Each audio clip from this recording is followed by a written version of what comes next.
Dneska si spravíme jednoduché štrúdle z lístkového cesta. Budeme potrebovať pláty lístkového cesta, tieto sú už rozvalené a ready to go.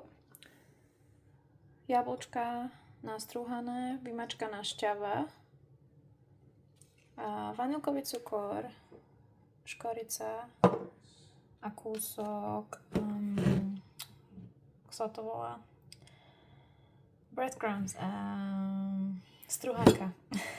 Preložila som si túto cesto na polovičku, aby sme lepšie vedeli, na ktorú časť používame jablka a na ktorou zakryjeme.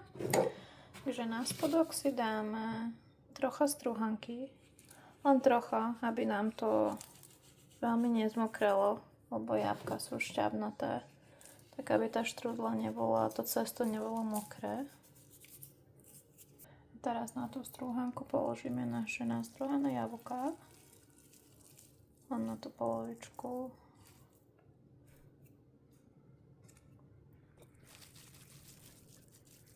Jablká, keď si nastruháte, tak ich určite vytlačte z nich šťavu. Nie úplne, ale na 80%. On to celé netečie.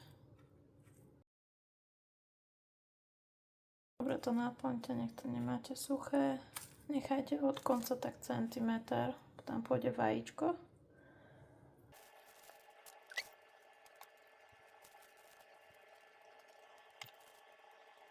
Teraz takto dobre naplnené cesto posypeme vanilkovým cukrom a škoricou na vôňu. 1 balíček vanilkového cukru. A teraz škoricu. Teraz si do tej druhej časti narobíme také nárezy. Ono to aj dobre vyzerá, aj sa vám tá štrúdlo pekne prepečie. Neprerežte si to úplne do samého konca, nechajte tak centimetr a pol od toho vrchu.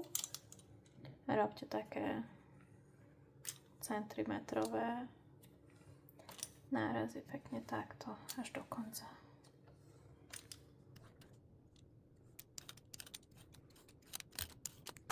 Vajíčko už máme rozprudlované, rozmiešané. A teraz po tomto jednom okraji, na jednej strane tej polovičky, trocha potrieme vajíčkom.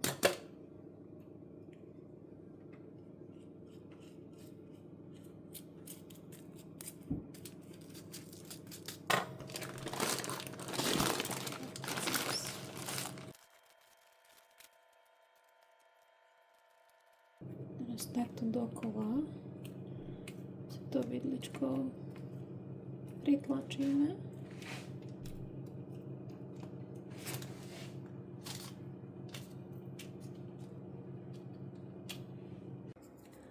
Dobre, a teraz si celú tú štrúdlu potrieme vajíčkom a môžeme ju hodiť do rúry ak máte horkovzdušnú rúru, tak na 200 stupňov.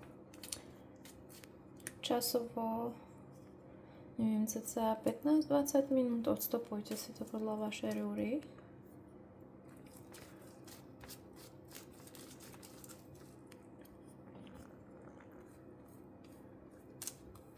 A ak máte elektrickú rúru, tak na 220 stupňov.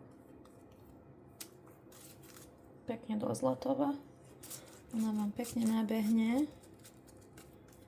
Najlepšie je zjesť, samozrejme, ešte v ten deň, keď ji pečiete, ale väčšinou takéto koláče do druhého dňa sa ani neohrejú, takže takto jednoduchá jablková štrúdla z lístkového cesta.